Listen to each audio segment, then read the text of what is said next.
بسم اللہ الرحمن الرحیم نحمدہ ونصلی ونسلم علی رسولہ الکریم اما بعد۔ عزیزان گرامی قدر، آج مثنوی مولوی معنوی کا ہمارا یہ 19واں درس ہے، اور آج کے دن کی ایک خوبصورت مناسبت یہ بھی ہے کہ آج 30 ستمبر ہے، اور آج حضرت مولانا جلال الدین رومی رحمۃ اللہ تعالی علیہ کی 818ویں سالگرہ بھی ہے۔ تو ان کے اس مبارک دن میں ہم ان کا ذکر خیر کریں گے تو یہ ہمارے لیے باعث برکت ہوگا۔ تو مثنوی کا جو ہمارا درس کا سلسلہ ہے وہ ایک تسلسل کے ساتھ جاری ہے، اور یہ 549واں شعر جو ہے وہ آج انشاءاللہ وہاں سے ہم اس کی ابتدا کریں گے۔ اور یہاں سے جو ایک باب آپ نے ذکر فرمایا ہے وہ یہ ہے کہ مکر دیگر انگیختن وزیر در ادلال قوم، قوم کو گمراہ کرنے کے لیے وزیر کا ایک اور مکر اختیار کرنا۔ وزیر نے، جیسا کہ آپ پیچھے یہ پوری حکایت جو ہے یہ جانتے ہیں کہ مختلف ایسے سلسلے کیے کہ جن کی وجہ سے وہ عیسائیوں کے درمیان اختلاف ڈالنا چاہ رہا تھا، تو یہ بھی اسی کی ایک کڑی ہے کہ اس نے ایک اور مکر جو ہے وہ باندھا اور ایک اور مکر تیار کیا۔ مولانا روم رحمۃ اللہ تعالی علیہ فرماتے ہیں، مکر دیگر عام وزیر از خود ببست وازرا بگذاشت و در خلوت نشست۔ ایک اور مکر اس وزیر نے اپنی جانب سے باندھا، وہ یہ کہ اس نے واعظ کو چھوڑ دیا، یعنی جو لوگوں کو وہ واعظ نصیحت کر رہا تھا اس کو اس نے چھوڑ دیا اور وہ خلوت میں بیٹھ گیا۔ خلوت میں بیٹھنا، اس کو اگر ہم سلوک کے اعتبار سے دیکھیں تو یہ سلوک کے لوازمات میں سے ایک لازمہ ہے کہ بندہ خلوت کو اختیار کرے۔ خلوت ایک ایسی نعمت ہے کہ جس میں ایک انسان کو بہت کچھ ملتا ہے، اور یوں سمجھیے کہ خلوت تو سنت انبیاء ہے۔ حضرت موسیٰ علیہ السلام جو ہیں وہ کوہ طور پر خلوت کے لیے 40 دن کے لیے آپ تشریف لے گئے۔ اسی طرح حضرت عیسیٰ علیہ السلام جو ہیں وہ بھی خلوت کی رعایت بہت کیا کرتے تھے، اور خلوت نشینی انہوں نے بہت اختیار کی۔ نبی مکرم رسول محتشم جان کائنات صلی اللہ تعالیٰ علیہ وآلہ وسلم، آپ بھی ایک عرصہ دراز تک جو ہے وہ خلوت نشینی والا سلسلہ آپ کرتے رہے۔ تو سلوک کے لیے، اللہ رب العزت کی معرفت کے حصول کے لیے خلوت جو ہے نا جی وہ ایک بڑی کارگر چیز ہے اور بڑا فائدہ ہے اس کا۔ لیکن اب یہاں پر کر کون رہا ہے؟ وہ وزیر ہے۔ لیکن مولانا اسی آئینے میں کچھ نہ کچھ باتیں ہمیں جو ہے وہ سمجھاتے چلے جائیں گے نا۔ تو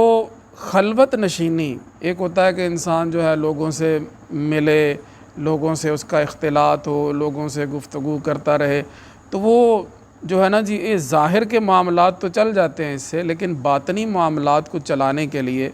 وہ ایک خلوت نشینی یا ایک تنہائی کا جو عالم ہے نا جی وہ بڑا ضروری ہے۔ آپ یہ دیکھیے کہ جو تہجد کی نماز ہے اس کے کتنے فوائد ہیں۔ اس میں سب سے بڑی اس کی خوبی یہ ہے کہ اس وقت خلوت ہوتی ہے، اس وقت دنیا کے جتنے بھی مشاغل ہیں ان سے دل جو ہے وہ بندے کا ذرا صاف ہوتا ہے، اور معاملات اس کے جو ہے نا وہ صرف اپنے رب کے ساتھ جو ہیں جو درپیش ہوتے ہیں، تو وہ اس وجہ سے اس کا بڑا فائدہ ہوتا ہے۔ لہذا خلوت اختیار کرنا ایک انسان کو چاہیے، یہ نہیں کہ مطلب وہ کلی طور پر خلوت اختیار کر لے، لیکن یہ ہے کہ زیادہ لوگوں کے ساتھ اختلاط بھی اچھا نہیں، کبھی کبھی اس کو تھوڑی خلوت نشینی بھی اختیار کرنی چاہیے۔ ایک حدیث پاک میں آتا ہے، من اخلص للہ 40 صباحا ظہرت ینابیع الحکمت من قلبہ علی لسانہ، کہ جس بندے نے اللہ تعالیٰ کے لیے 40 صبحیں اس نے اخلاص کے ساتھ جو ہے نا جی اس نے خلوت نشینی اختیار کر لی اور خالص ہو کر اس نے عبادت کا سلسلہ کر لیا، تو اس کے دل سے جو ہے نا وہ حکمت کے چشمے اس کی زبان کے اوپر پھوٹیں گے۔ یہ جو ہے نا ابن ابی شیبہ ان کی کتاب ہے الزہد، اس کے اندر یہ روایت موجود ہے۔ امام سیوطی نے جامع الصغیر کے اندر اس کو ذکر فرمایا ہے، جیسے امام طبرانی کی جامع الصغیر ہے، اسی طرح ایک امام سیوطی کی بھی جامع الصغیر ہے، اسی طرح امام مروزی ہیں، انہوں نے زیادات علی الزہد میں اس روایت کا ذکر فرمایا ہے۔ تو بہرحال اس حوالے سے یہ بھی اختلاف پایا جاتا ہے کہ ایک شخص کے جس کو اولیاء اللہ کے ساتھ بیٹھنا، اللہ والوں کے ساتھ بیٹھنا نصیب ہو، تو پھر بھی کیا وہ خلوت اختیار کرے؟ تو خلوت اس کے لیے بہتر ہوگی، یعنی اسے کیا کرنا چاہیے؟ وہ خلوت اختیار کرے یا کہ وہ نیک لوگوں کی سنگت جو ہے وہ اختیار کرے؟ تو اس حوالے سے بات جو ہے نا جی نتیجتاً یہاں تک پہنچے گی کہ اختلاف احوال جو ہے ان کو مد نظر رکھا جائے گا۔ ہر بندے کے حال ایک طرح کے نہیں ہوتے، اس کے احوال، اس کے اوضاع، اس کے اوقات، اسی طرح اس کی روح کی جو ایک طبیعت ہے نا جی، اس چیز کو دیکھا جائے گا کہ وہ تنہائی میں زیادہ فروغ پاتی ہے یا وہ کسی اللہ والے کی معیت میں زیادہ فروغ پاتی ہے۔ تو جو اس کے لیے بہتر ہوگا، جیسے اس کے لیے ایک آسانی ہوتی ہے، اس طرح سے پھر اس کے بارے میں وہ حکم کیا جائے گا۔ بہرحال اس وزیر نے ایک کام یہ کیا جس میں اس کی غرض جو ہے وہ مکر والی ہی تھی، لیکن طریقہ کار تو وہ سالکین والا دے رہا تھا نا، لوگوں کو تو یہی چیز دکھا رہا تھا کہ اب میں نے واز چھوڑ دیا ہے، اب ظاہر کو میں چھوڑ کر باطن کی طرف میں چلا گیا ہوں۔ در مریداں در فکند از شوق سوز، بود در خلوت چہل 50 روز۔ فرماتے ہیں کہ اس کے مریدوں کو جب یہ پتہ چلا تو شوق کی وجہ سے، یعنی انہیں جو اس سے ملنے کا شوق تھا، اس کی مجلس میں بیٹھنے کا شوق تھا، تو اس وجہ سے ان کے اندر ایک سوز جو ہے نا جی وہ نمودار ہوا۔ بیچارے بڑے پریشان ہو گئے کہ یہ کیا ہوا کہ اب وہ تو جو ہمارے مصلح ہیں، وہ جو ہمارے رہنما ہیں، وہ تو اب کیا ہے خلوت میں 40-50 دن کے لیے چلے گئے۔ ہاں، ایک دن ہوئے تے لنگ جاندہ، ساری عمر گزارا کون کرے؟ تو اب یہ 40-50 دن جو ہیں گزارنے، یہ کوئی آسان کام تو نہیں ہے نا جی۔ تو انہوں نے بڑا وہ پریشان ہو گئے۔ تو خلق دیوانہ شدند از شوق او، کیونکہ مخلوق جو ہے اس کے شوق میں دیوانی ہو چکی تھی، اس نے لوگوں کو اپنی باتیں سنا کے از فراق حالو کالو ذوق او، اس کے حال، اس کے کال اور اس کے ذوق کے فراق کی وجہ سے اب خلق جو ہے وہ دیوانی ہو چکی تھی۔ اب یہاں پر بھی کچھ باتیں اصطلاحات صوفیہ جو ہیں وہ آپ کو بتا دوں، حال کس کو کہتے ہیں۔ اسی طرح حال کے ساتھ پھر ایک چیز اور آتی ہے جسے آپ مقام کہہ سکتے ہیں۔ حال جو ہے نا جی وہ ایک ایسی کیفیت ہوتی ہے کہ جس میں نا ایک بجلی کی طرح سی ایک تیزی ہوتی ہے، وہ کسی وقت ہی آتا ہے۔ تو ظاہری بات ہے کہ جب وہ آئے گا حال، تو جو اس وقت بیٹھا ہوگا وہ فیض پا جائے گا۔ تو حال جو ہوتا ہے نا جی وہ ایک ایسی کیفیت ہوتی ہے کہ جس میں جو ہے نا تلوین پائی جاتی ہے، یعنی کہ مختلف بدلتے رہتے ہیں یہ سلسلے، کبھی اچانک سے ایسی وہ ایک طبیعت بن جاتی ہے، ایک ایسی صورت بن جاتی ہے کہ جس میں ایک خاص جو ہے نا وہ ربط بن جاتا ہے اس کا، تو اس کو حال کہا جاتا ہے۔ تو پھر اس کے جو متضاد جو ہے وہ چیز یہ آ جاتی ہے جس کو مقام کہا جاتا ہے، اس میں تمکین ہوتی ہے، تلوین نہیں ہوتی۔ وہ پھر یہ وہ ایک ہی پیٹرن پر ساری وہ صورت جو ہے نا وہ چلتی رہتی ہے اور اس میں کبھی تبدیلی نہیں آتی، کبھی جو ہے نا وہ آگے پیچھے معاملہ اس میں نہیں ہوتا۔ کال ظاہری بات ہے، آپ جانتے ہیں کہ گفتگو کو کہتے ہیں، باتیں جو انسان بات چیت کرتا ہے، اور اسی طرح ذوق بھی ایک چیز ہے۔ اس کے بارے میں حضرت خواجہ عبداللہ ایک بزرگ ہیں، وہ یہ فرماتے ہیں کہ الذوق ابقى من الوجد واجلى من البرق، یہ ذوق کوئی حال سے بھی پھر کوئی الگ سے کوئی چیز ہے کہ جس کے اندر انسان کو جو ہے نا ایک الگ سی کیفیت ملتی ہے۔ تو بہرحال اس کی طبیعت کے جو مختلف احوال ہیں جن سے لوگ فیض پاتے تھے، اب وہ اس جدائی کو جو ہے نا جی وہ دیکھ رہے تھے کہ اب ہمیں تو یہ ساری چیزیں چھوڑنی پڑیں گی اور اس کے بغیر رہنا پڑے گا۔ تو خلق دیوانہ شدند از شوق او، اس کے شوق کی وجہ سے مخلوق جو ہے وہ دیوانی ہو چکی تھی، اور از فراق حالو کالو ذوق او، اس کے حال، کال اور اس کے ذوق کے فراق کی وجہ سے اب وہ پریشان تھی۔ لابا و زاری ہمی کردند و او،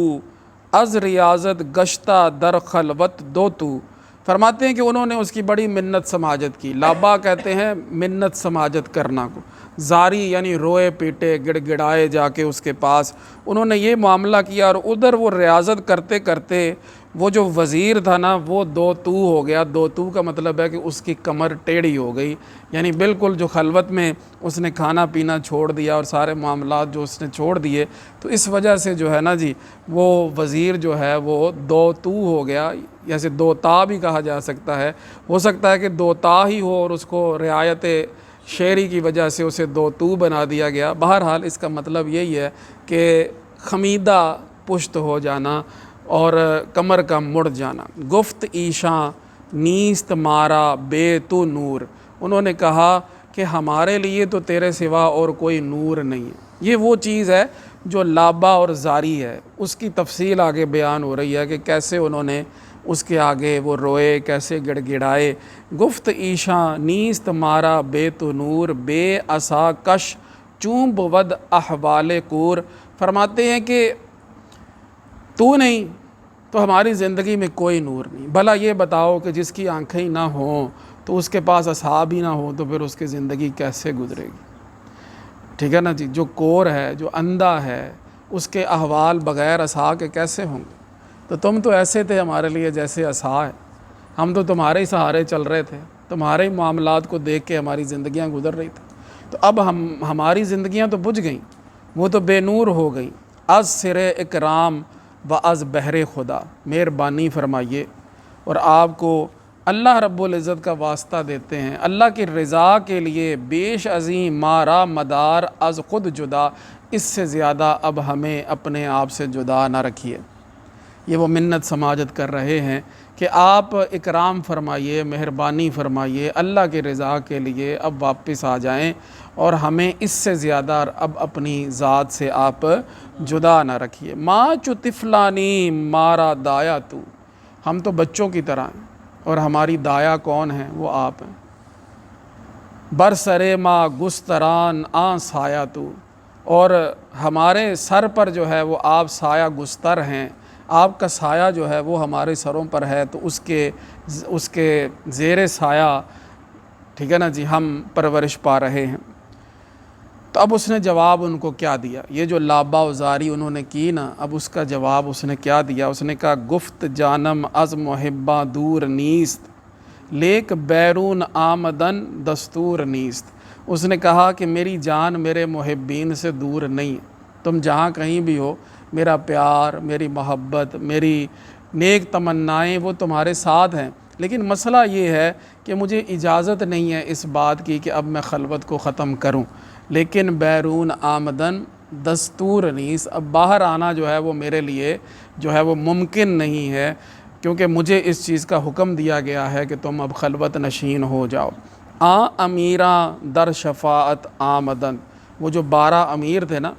ان کے 12 فرقوں کے، 12 ان کے قبیلوں کے، تو وہ امیراں شفاعت میں وہ سفارش کرنے کے لیے آ گئے کہ جناب ہم ہی عرض کر رہے ہیں کہ لوگ نہیں رہتے آپ کے بغیر، آپ آ جائیں باہر۔ وَآ مریداں در شناعت آمدن، اور وہ جو مرید ہے نا جی وہ شناعت کی طرف آ گئے۔ شناعت ویسے جو ہے نا زشتی اور بدی کو کہتے ہیں، یعنی اس کا مطلب یہاں پر یہ ہو جائے گا کہ اس کی جدائی میں انہوں نے اپنے آپ پر ظلم شروع کر دیا۔ انہوں نے کہا جی وہ نہیں آتا پھر اسی بھی چنگے نہیں بڑھنا، ٹھیک ہے نا جی، ہم نے بھی نماز نہیں پڑھنی، ہم نے بھی کوئی اچھا کام نہیں کرنا، جو بھی ہے نا وہ شناعت کی طرف آ گئے۔ جو امیر تھے وہ شفاعت کی طرف چلے گئے، انہوں نے کہا کہ جناب مہربانی فرمائیں اور آپ لوگوں پر احسان فرمائیں، اور جو مرید تھے باقی سارے جو عام خلق تھی وہ شناعت کی طرف آ گئے، انہوں نے کہا کہ بھی جو او نہیں تو پھر اسی بھی ادھا ہی صحیح۔ کی چنی بدبختیست مارا اے کریم، از دلو دی ماندہ ماں بے تو یتیم، کہتے ہیں کہ وہ اپنے آپ سے یہ بات کرتے تھے کہ اے کریم یہ ہماری کیا بدبختی ہے۔ یہی وہ شناعت کی بات ہو گئی نا کہ وہ اپنے آپ کو کوس رہے تھے، وہ کہتے ہیں ہماری کیا بدبختی ہے اے کریم کہ ہمارا دل بھی اور ہمارا دین بھی تیرے بغیر یتیم ہو گیا، تیرے بغیر یتیم ہو گیا۔ تو بہانہ می کنی بماز درد می زنیم از سوز دل دم ہائے سرد، وہ کہتے تم بہانے کر رہے ہو، پیر صاحب بہانے کر رہے ہیں، اور ہم جو ہے نا جی درد سے اور سوز دل سے دم ہائے سرد جو ہے نا جی وہ لے رہے ہیں، ٹھنڈی آہیں بھر رہے ہیں، ہم ٹھنڈی آہیں بھر رہے ہیں سوز سے، درد سے پریشان ہیں ہم کہ کہیں سے آپ کی زیارت نصیب ہو جائے، آپ کی باتیں سننے کو ہمیں مل جائیں۔ اچھا جی، ماں بگفتار خوشت خو کر دائیں، تمہاری اچھی اچھی باتوں کی ہم نے خو بنا لی ہے، عادت بنا لی ہے، یعنی تم جو بولتے تھے تو تمہارا وہ جو بولنا ہے نا جی وہ ہمیں بڑا پسند تھا۔ گفتی ز ناز بیش مرنجان مرا برو، تم نے مجھے یہ کہا کہ مجھے زیادہ ستاؤ نہیں، یہاں سے چلے جاؤ۔ آنکھ گفتنت کے بیش مرنجانم آرزوست، وہ تمہارا یہ کہنا کہ مجھے ستاؤ نہیں، چلے جاؤ، یہ سننے کی مجھے آرزو ہے، ٹھیک ہے نا۔ جب محبوب ہوتا ہے نا کوئی تو پھر اس کی جو باتیں ہوتی ہیں وہ ڈانٹ بھی رہا ہوتا ہے نا تو اس کی وہ ڈانٹ بھی بڑی پیاری لگ رہی ہوتی ہے۔ تو مولانا روم وہ ایک جگہ اپنے محبوب کو یاد کر کے فرماتے ہیں، گفتی تو مجھے یہ کہتا تھا زے ناز، ایک ناز کی وجہ سے، بیش مرن جان مرا، مجھے زیادہ نہ ستاؤ، برو چلے جاؤ، گفتنت کے بیش مرن جانم آرزوست، وہ تمہارا یہ کہنا کہ مجھے زیادہ ستاؤ نہ، مجھے وہ سننے کی چاہت ہے، آرزو ہے۔ تو وہ کہتے ہیں ماں بگفتار خوشت خو کردائیں، ہم نے تمہاری اچھی اچھی باتیں سننے کی عادت بنا لی ہے۔ ماز شیر حکمت تو خوردہ ایم، ماز شیر حکمت تو خوردہ ایم، ہم نے تمہارا حکمت والا دودھ جو ہے نا جی وہ نوش جان کیا، وہ ہم نے جو ہے نا جی اس کو اپنے جسم میں اتار لیا ہے، تو اب تمہارے بغیر رہنا یہ ہمارے بس کی بات نہیں ہے۔ اللہ اللہ این جفا با ما مکن، اے اچھا اللہ اللہ مطلب یہ کہ اللہ کا خوف دلایا جا رہا ہے، یا یوں کہہ رہے ہیں کہ اللہ کا واسطہ دیا جا رہا ہے۔ اللہ اللہ این جفا با ما مکن، اللہ سے ڈریے، ہمارے ساتھ ایسا ظلم نہ کیجیے، ٹھیک ہے نا جی۔ خیر کن امروز را فردا مکن، مہربانی فرمائیے آج کے دن کو کل پہ نہ لے کے جائیے، یعنی آج ہم جو منت کر رہے ہیں نا آج ہی ساڈے نال چلو، کل دی ساڈے اندر جڑی نا جی نہیں برداشت کہ اسی کل بھی کر پاواں گے یا نہیں کر پاواں گے۔ می دہد دل مر تو را کیں بے دلاں، بے تو گردن آخر از بے حاصلاں، فرماتے ہیں کہ یہ جو بے دل لوگ ہیں، اب ہمارے پاس تو دل ہے ہی کوئی نہیں، ہم تو وہ تمہیں دے چکے، اب ہمارے پاس تو کچھ ہی نہیں، مورا تن من دھن سب پھونک دیا، سارا کچھ تو ختم ہو گیا۔ تو یہ جو بے دل ہے نا جی یہ سارے تو تمہیں دل دے چکے ہیں، اب کیا تم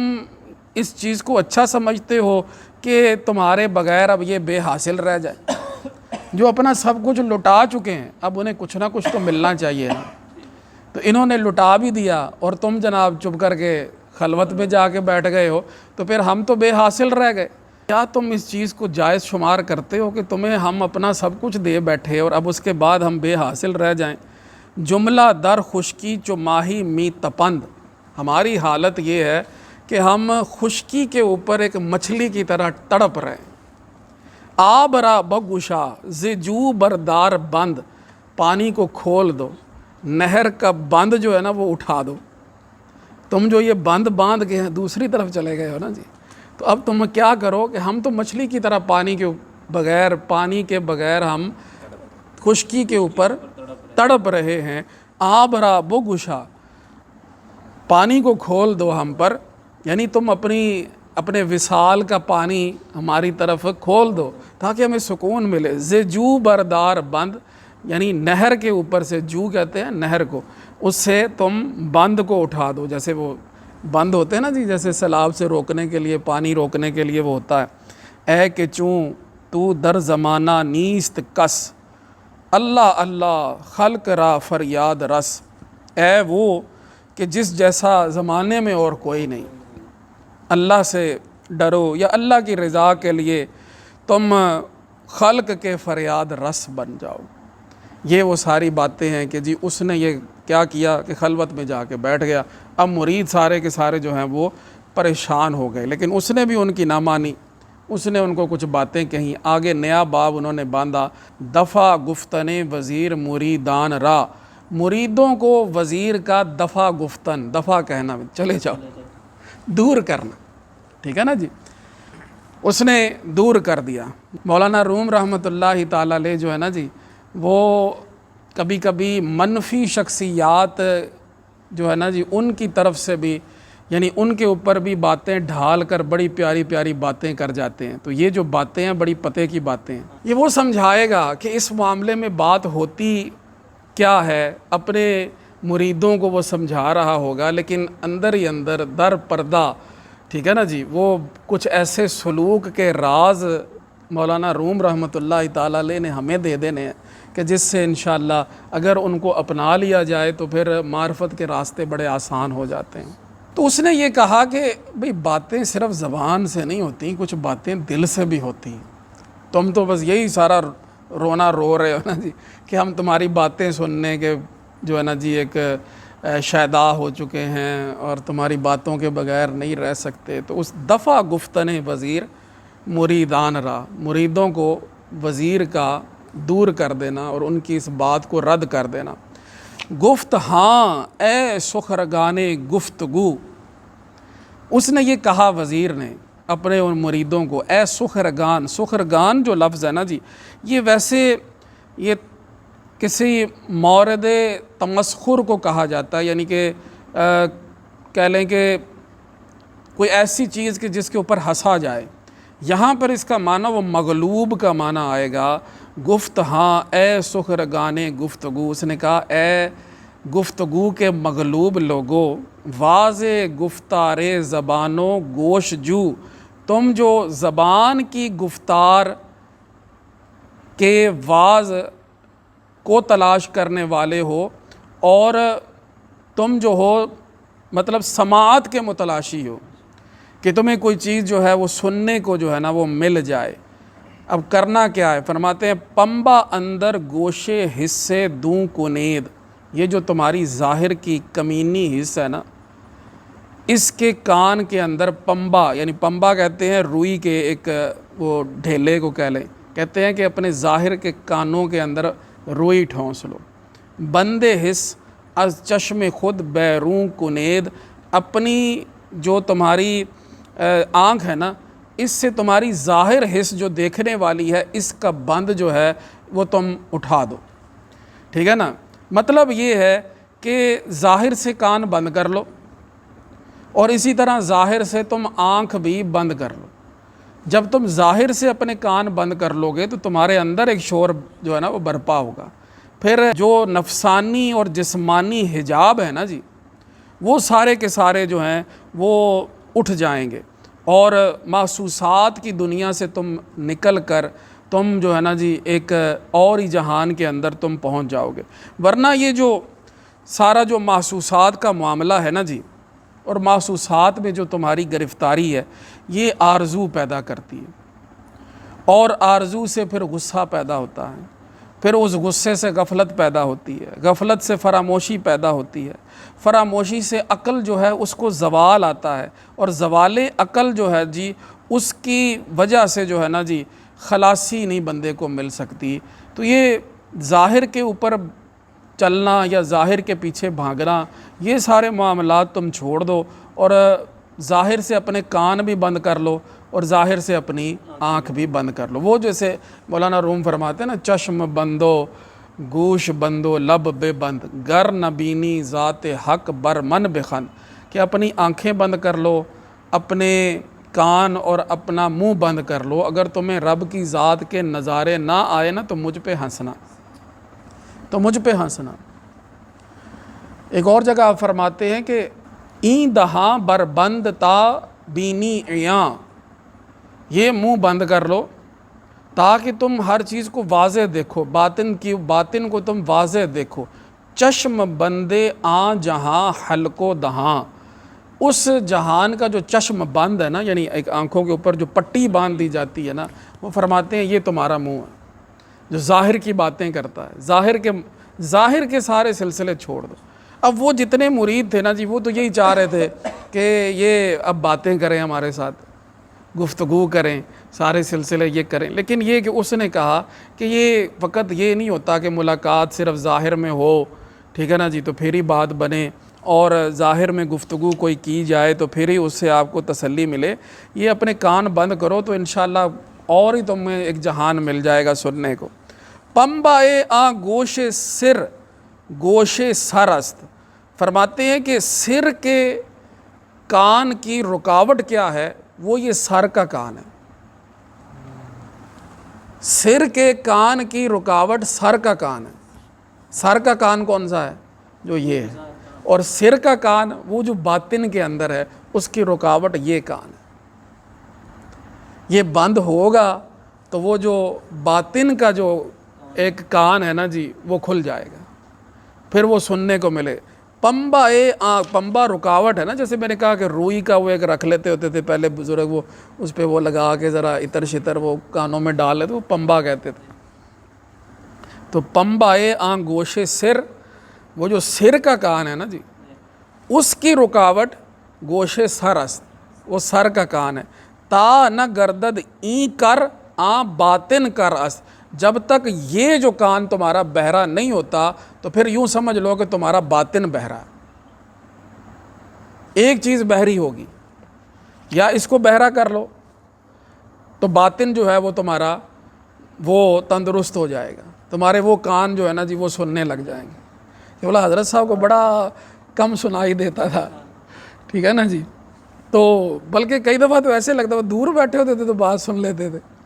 لیکن یہ کہ انہوں نے لوگوں کی باتوں پہ کان نہیں دھرے کہ لوگ کیا کہہ رہے ہیں، کیا باتیں ہو رہی ہیں، بس وہ اندر کی باتیں ہوتی ہیں، ٹھیک ہے نا جی۔ اپنے من میں ڈوب کر پاجا سراغے زندگی، تو اگر میرا نہیں بنتا نہ بن، اپنا تو بن۔ اصل بات یہ ہے، جو سلوک کا ایک راز انہوں نے یہ دیا کہ ظاہر کے معاملات کو جب تم ختم کرو گے نا تو پھر وہاں سے تمہارے باطن کے معاملات جو ہیں وہ شروع ہوں گے۔ اب فرماتے ہیں بے حس و بے گوش و بے فکرت شوید، بغیر حس کے، بغیر کانوں کے اور بغیر فکر کے، یعنی ظاہر کے اوپر تمہاری فکر نہیں ہونی چاہیے، ظاہر کے اوپر تمہارے کان نہیں لگنے چاہیے، اور ظاہر پر تمہاری کوئی بھی حس نہیں ہونی چاہیے، نہ دیکھنے والی، نہ سونگنے والی، نہ جناب کہہ لیں گے چھونے والی، کوئی بھی۔ تا خطاب ارجعی را بشنوید، تاکہ تمہیں وہ ارجعی الی ربک راضیۃ مرضیہ والا خطاب وہ سنائی دے۔ وہ سنائی کیسے دینا ہے؟ کوئی مسجد میں اعلان تھوڑی ہونا ہے، وہ تمہارے اندر سے بات آئے گی کہ تم کامیاب ہو گئے، ٹھیک ہے نا جی۔ ایسے تو نہیں ہونا کہ جناب اپنا تمہاری موت کا وقت آ گیا تو مسجد میں مولانا صاحب نے اعلان کر دیا۔ یہ ساری باتیں تمہیں اندر سے پتہ چلیں گے کہ معاملات ہیں کیا، تمہیں خود بلایا جائے گا۔ تو بے حس، بے گوش اور بے فکر ہو جاؤ ظاہر سے، تا خطاب ارجعی را بشنوید، تاکہ تم ارجعی والا جو خطاب ہے وہ سن سکو۔ تاب گفتو گوئے بیداری دری، تو سے گفتے خواب بوئے کہ بری، جب تک تم گفتگو کے کرتے ہوئے بیداری کے اندر بیٹھے ہو، ٹھیک ہے نا جی، وہ جو خواب والی باتیں ہیں اس کی بو تم کیسے پاؤ گے؟ ٹھیک ہے نا، جیسے آپ یہ دیکھیں کہ ایک انسان کی روح جو ہے نا وہ اس جسم کے اندر قید ہے، لیکن جب انسان سو جاتا ہے نا تو وہ روح آزاد ہو جاتی ہے۔ قرآن کریم کی آیات اس پہ دلالت کرتی ہیں، یہ ہم پیچھے پڑھا ہیں، اللہ یتوفی الانفس، ٹھیک ہے نا جی، یہ سارا پیچھے وہ پڑھ آئے ہیں کہ اللہ کریم روحوں کو آزادی دیتا ہے۔ تو ظاہر کے اندر جب ہم بیٹھے ہیں گفتگو کر رہے ہیں تو ہماری روح جو ہے نا وہ ہمارے جسم میں قید ہے، تو جب ہم بیدار ہیں اور گفتگو کر رہے ہیں، جب ہم بیداری کے عالم، داری یعنی تو ہے بیداری میں، ٹھیک ہے۔ تاب گفتو گوئے بیداری دری، تو سے گفتے خواب بوئے کہ بری، فرماتے وہ جو خواب والی باتیں ہوں گی، خواب میں کیا ہوگا؟ جب تم نیند کے عالم میں جاؤ گے تو تمہاری روح جو ہے وہ تمہارے جسم سے آزاد ہو کر وہ عالم مثال میں چلی جائے گی۔ جب عالم مثال میں چلی جائے گی تو وہاں سے وہ جناب وہ کہاں کہاں، جیسے وہ فرماتے تھے نا کہ جیسے ایک گھوڑے کے پاؤں کے اندر ایک جو ہے وہ زنجیر ڈالی ہوتی ہے یا کوئی رسہ ڈالا ہوتا ہے، تو وہ گھوڑا گھومتا پھرتا ہے دور صحراؤں میں، کھاتا پیتا، لیکن جب اس کو بلانا ہوتا ہے وہ کھینچ لیں وہ واپس آ جاتا ہے۔ تو ایسا معاملہ جو ہے نا جی وہ ہوتا ہے۔ تو جب تک تو ظاہر میں بیٹھے ہوئے ہو تو پھر باطن کا معاملہ کیسے ہو سکتا؟ سیر بیرون است قول و فعل ما، فرماتے ہیں کہ ہمارا قول اور ہمارا فعل یہ جو ہے نا جی باہر کی سیر ہے، یعنی یہ دنیا کی سیر ہے، سیر باطن ہست بالائے سما، جبکہ باطن کی جو سیر ہوتی ہے وہ تو آسمان سے بھی اوپر ہوتی ہے، وہ آسمان سے بھی اوپر ہوتی ہے۔ اگر تم نے قول اور فعل کی سیر کرنی نا تو وہ بات یہی ہے کہ تم نے بات کی اور سامنے والوں نے سن لی، تم نے کوئی عمل کیا اور سامنے والوں نے اس کو دیکھ لیا، انہوں نے سبحان اللہ کہہ دیا، واہ واہ کہہ دیا، دست بوسی کر لی، پیار کر لیا، محبت کر لی، یہ سیر بیرون ہے، ٹھیک ہے نا۔ یوں ہی سمجھ لیں کہ یہ تمہاری ایک طرح کی سیر آفاقی ہو جائے گی کہ تم دنیا میں سیر کر رہے ہو، لیکن جو پھر وہ باطن کی سیر ہے نا جی وہ بالائے سما ہے،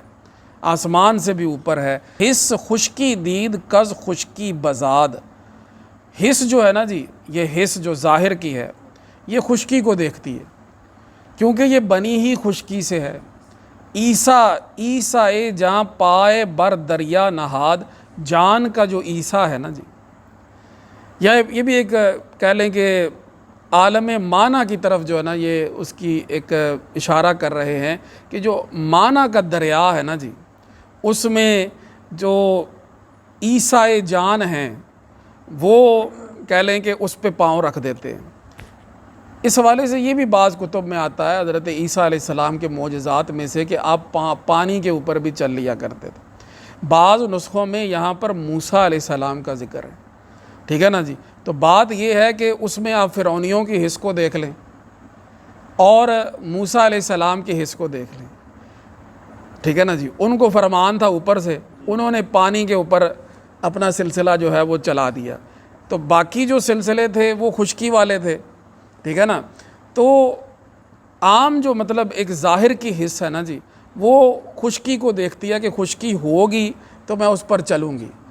لیکن جو روح ہے نا جی اس کے لیے تو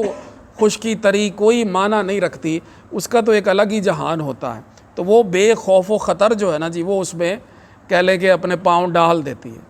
جیسے آپ یہ دیکھ لیں کہ اگر ظاہر کی حس کی بات ہو تو ظاہر کی حس تو آگ سے جلے گی، بے خطر آتش نمرود میں کود پڑا عشق، عقل ہے محو تماشا لبے بام، ابھی وہ ابھی چھت پہ کھڑی جو ہے نا وہ محو تماشا ہے کہ کیا کرنا ہے اور کیا نہیں، ٹھیک ہے نا۔ اب وہ پیچھے سے فرعونی آئے نا جی تو انہوں نے قدم کیوں رکھا؟ انہوں نے اس لیے رکھا کہ انہیں خشکی نظر آئی، خشکی نہ ہوتی تو وہ قدم نہ رکھتے۔ لیکن موسیٰ علیہ السلام نے جو معاملہ کیا انہوں نے تو اللہ کے کرم پر ہی سارے سلسلے کیے نا جی، حالانکہ انہوں نے پہلے وہاں پر خشکی نہیں دیکھی، یہ تو اللہ رب العزت نے ان کے لیے پیدا کر دی نا۔ تو فرماتے ہیں عیسیٰ جاں پائے بر دریا نہاد، جو عیسیٰ جان ہے نا وہ معنی کے دریا پر پھر پاؤں رکھ دیتے ہیں، پھر وہ اس طرف چل پڑتے ہیں۔ سیر جسم خشک بر خشکی فداد، خشک جسم کی سیر وہ خشکی پر ہوتی ہے، اور سیر جان پا در دلے دریا نہاد، اور جو جان کی سیر ہے وہ ایسی ہوتی ہے کہ وہ دریا کے دل کے اوپر اپنا پاؤں رکھ دیتی ہے۔ چونکہ عمر اندر رہے خشکی گزشت، جب عمر جو ہے وہ خشکی کے اوپر ہی گزری ہو، ظاہر کے سارے معاملات دیکھے ہوں تو کبھی پہاڑ دیکھیں گے، کبھی ظاہر کے دریا دیکھیں گے، کبھی صحرا دیکھیں گے، بس یہی کچھ دیکھا ہے اور تو کچھ دیکھا ہی نہیں۔ تو آب حیواں از کجا خواہی تو یافت، وہ جو آب حیوان ہے نا، آب حیات، وہ تو کہاں سے پائے گا؟ موج دریا را کجا خواہی شکافت، معنی کہ دریا کی جو موجیں ہیں ان کو تم کب ان کا سینہ چیر سکو گے؟ اس کے لیے ہمت چاہیے۔ تو عشق کارے نازکان نرم نیست، عشق کارے پہلوان است ہے پسر، یہاں تو بڑا دل رکھنا پڑتا ہے، یہ نرم و نازک لوگوں کے کام نہیں ہے، وہ تو صرف جناب مری گئے اور جناب نتھیا گلی گئے اور ناران کا گان گئے اور گھوم پھر کے آ گئے، گاہ کوہو گاہ دریا گاہ دشت، کبھی انہوں نے پہاڑ دیکھے، کبھی انہوں نے دریا دیکھے اور کبھی انہوں نے صحرا دیکھے۔ وہ کہتے ہیں یہ فیری میڈوز ہیں، یہ فلاں ہیں، یہ فلاں ہیں، چونکہ عمر اندر رہے خشکی گزشت، کیونکہ عمر انہوں نے خشکی کے اندر گزاری ہے، تو وہ آب حیوان کہاں سے تلاش کر کے لائیں گے جو تک ظلمات کے اندر ہے؟ اس کے لیے تو معنی کے دریا کی موجوں کو جو ہے نا تمہیں چیرنا پڑے گا، تو دل اپنا بڑا رکھنا پڑے گا اور سینہ تمہیں اپنا تان کر آگے بڑھنا پڑے گا۔ موج خاکی وہم و فہم و فکر ماست، فرماتے ہیں کہ یہ ہمارا وہم، ہمارا فہم، ہماری فکر، یہ یوں سمجھ لو یہ موج خاکی ہے، اور موج آبی محو و سکرست و فناست، وہ جو معنی کا آب ہے نا، معنی کا دریا ہے، اس کی موجیں جو ہوتی ہیں وہ محو ہوتی ہیں، وہ سکر ہوتی ہیں، وہ فنا ہوتی ہیں۔ تو ظاہر کے جتنے بھی معاملات ہیں نا کہ جہاں پر عقل چل رہی ہے، جہاں پہ وہم جا رہا ہے، گمان جا رہا ہے، فکر ہو رہی ہے، اور جناب یہ سارے سلسلے چل رہے ہیں، یوں سمجھیں کہ یہ موج خاکی ہیں، اور جو موج آبی ہیں، جو معنی کے دریا کی موجیں ہیں، وہ ہے محو، کہ بندہ اپنے آپ کو جو ہے نا جی فنا کر لے، اور سکر ہے، حالت سکریہ اس کی جو ہے نا جی، وہ جب اس کے اوپر طاری ہوتی ہے تو وہ پھر یوں سمجھیں کہ وہ معنی کے دریا کے اندر موجزن ہوتا ہے۔ فرماتے ہیں تا دری سکری ازاں سکری تو دور، جب تک تو دنیا کے سکر میں ہے نا جی، سکر بھی پھر دو طرح کے کر دیے انہوں نے۔ فرمایا سکر ایک ظاہر کا ہے جو دنیا کی لذات کے اندر ہے، تیرا تمہیں جو دنیا کی جو ہے نا جی ظاہری نعمتوں کا اور ظاہری آسائشوں کا جو تمہیں نشہ ہے، ٹھیک ہے نا، کہ اے سی چلا کے آرام سے تم سو جاتے ہو، تو تا دری سکری، جب تک اس سکر کے اندر ہو نا تم، از آں سکری تو دور، اس سکر سے تم دور ہو، وہ جو حقیقت کا سکر ہے۔ تا عظیم مستی ازاں جامی تو کور، فرماتے ہیں جب تک تم اس مستی میں ہو نا جی، ظاہر کی مستی میں، تو پھر تو سمجھ لو کہ تم نے وہ جو حقیقت کا جام ہے وہ تو دیکھا ہی نہیں، وہ تو دیکھا ہی نہیں، اندھے ہو تم، حقیقت کا جام تم نے ابھی دیکھا ہی نہیں، وہ کیسے چھلکتا ہے۔ تو جب تک تم ظاہر کے سکر کے اندر مبتلا ہو اور ظاہر کی مستی تمہارے اوپر چھائی ہوئی ہے، تو تم نے وہ حقیقت کا اور باطن کا جام ہے وہ پھر تم نے نہ دیکھا ہے نہ تم نے چکا ہے۔ گفتگوئے ظاہر آمد چوں غبار، فرماتے ہیں کہ ظاہر کی جو گفتگو ہوتی ہے نا یہ غبار کی طرح ہوتی ہے، جیسے گرد و غبار ہوتا ہے نا جی، ظاہر کی گفتگو وہ غبار کی طرح ہوتی ہے۔ مدت خاموش خو کن ہوش دار، ایک عرصہ جو ہے نا اپنے اندر یہ کوئی خاموشی والی طبیعت پیدا کر، اور تو تھوڑی عقل کر، لہٰذا یہ معاملہ جب تم کرو گے تو پھر تمہارے باطن کی جو ہے نا وہ آنکھیں بھی کھل جائیں گی اور کان بھی کھل جائیں گے، اور پھر تم حقیقت شناس ہو جاؤ گے۔ تو ظاہر کی جو گفتگو ہے یہ تو غبار کی طرح ہے، بس آئی اور چلی گئی۔ دیکھیں نا لوگ جاتے ہیں اکثر جا کے خطباء کے خطاب سنتے ہیں، سبحان اللہ ماشاء اللہ، وہ وقتی طور پر ایک سارے معاملات جو ہے نا جی وہ ہوتے ہیں، نوٹ بھی لوگ پھینکتے ہیں، سارے سلسلے ہوتے ہیں، لیکن کیا ہے کہ بس وہ ایک کیفیت بنی، وہ سارا سلسلہ وہ چلا گیا، پھر اس کے بعد اپنے وہی معاملات ہیں۔ لیکن اگر ایک انسان جو ہے نا جی اپنے من کی سننے لگ جائے اور یہ دیکھے کہ وہاں سے کیا آواز آ رہی ہے، تو پھر کہہ لیں کہ اس کو حقیقت شناسائی جو ہے نا وہ مل جاتی ہے۔ فرماتے ہیں کہ کچھ عرصہ تم اپنے آپ کو خاموش خو بنا لو، خاموشی اختیار کر لو، اور اس حوالے سے تم ذرا عقل مند ہو جاؤ۔ تو آج ادھر تک ہی ہم اس کو ختم کرتے ہیں، چونکہ دیگر بھی معاملات ہیں آج کے، تو انشاءاللہ باقی آئندہ صحیح اللہ رب العزت ہم سب کو معارف حقیقی سے روشناس کرے، آمین۔ وآخر دعوانا الحمدللہ رب العالمین۔